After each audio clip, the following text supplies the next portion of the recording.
Alright, so the world champs in Fukuoka just finished a few days ago, and my god, it's taken a few days to process what just happened because it was insane. Might go down as one of the most exciting and crazy competitions ever. It was honestly so difficult to make this video because I wish I could include more races, but I do have an honorable mention list at the end.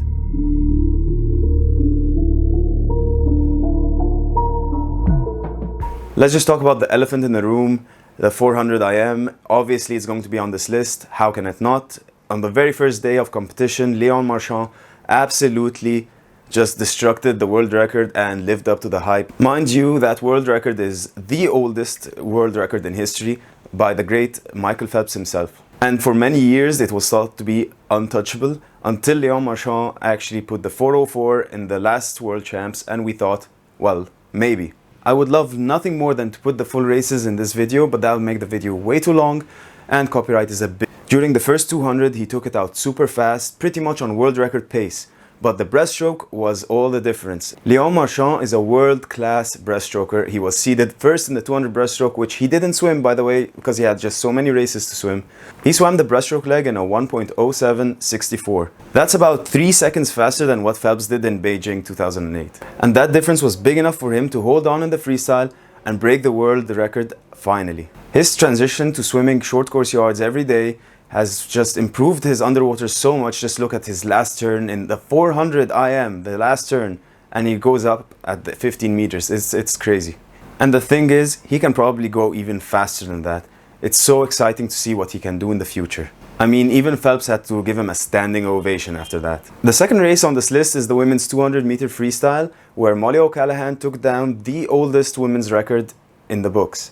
This Federica Pellegrini world record from 2009, the supersuit era, was thought to be untouchable for the longest time, and I didn't expect it to be broken during this competition. Heck, Molly even seemed surprised to break it herself. But her amazing turns and underwaters, as well as her finishing speed where she outsplit everyone by 0.7 seconds, were the difference makers here.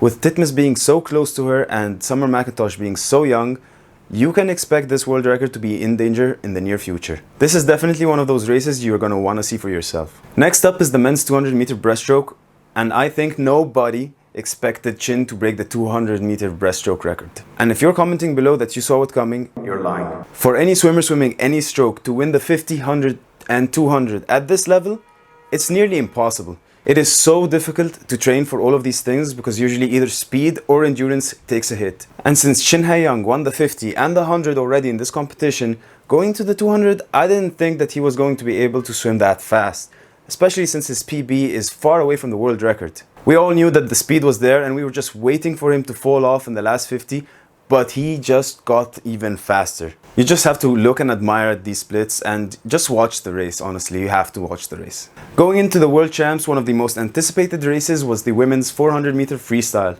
where Katie Ledecky, a swimmer that most consider to be the greatest of all time and the world record holder in this race in 2016, matched up against Titmus, who is the world record holder of this race from 2022, as well as the current world record holder, the young Summer McIntosh. And this race delivered.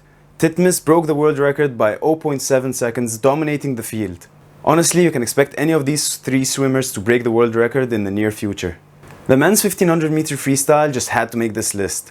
It was one of the most stacked finals in a 1500 I can recall, and it provided us with one of the most interesting 1500s I have ever seen. Sun Yang's world record for this race is one of the toughest to beat, and many questioned the legitimacy of this record, but I'm not going to get into that. However, it was under some serious threat during this race. Sam Short took it out super fast, under world record pace, forcing Ahmed Hifnawi and Bobby Fink to remain close. They eventually overtook him at the 1000 meter mark, but they still had to battle it out for another 500 meters. With neither competitor willing to give in, it provided us with one of the most exciting finishes in the 1500s I can ever remember.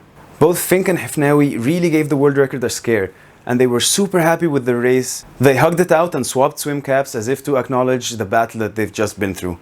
The last race to make it into the list is the women's 50 meter breaststroke, where a beautiful storyline was unfolding right before our eyes. Ruta Militite was in tremendous form once again, years after she initially broke onto the scene and then disappeared. She made an amazing comeback to competitive swimming by winning the 100 meter breaststroke in this competition already.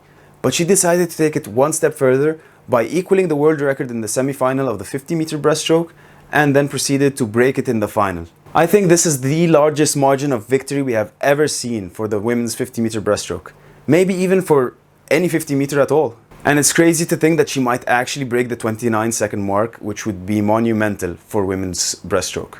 And here are my honorable mentions that I definitely think you should still watch, but didn't quite make it into the video because it would have been way too long. The women's 50-meter freestyle, where there was a world record. The men's 400-meter freestyle, where they posted crazy times. The women's 800 freestyle, where Ledecky becomes the 6-time world defending champion. The 100 or 200-meter freestyle, where there was a major upset. Also, Kaylee McEwen's 50, 100, and 200 sweep of the backstroke. So guys, that was my list. Don't forget to check out the playlist with the full races and let me know in the comments below if I missed a race. See you guys in the next video.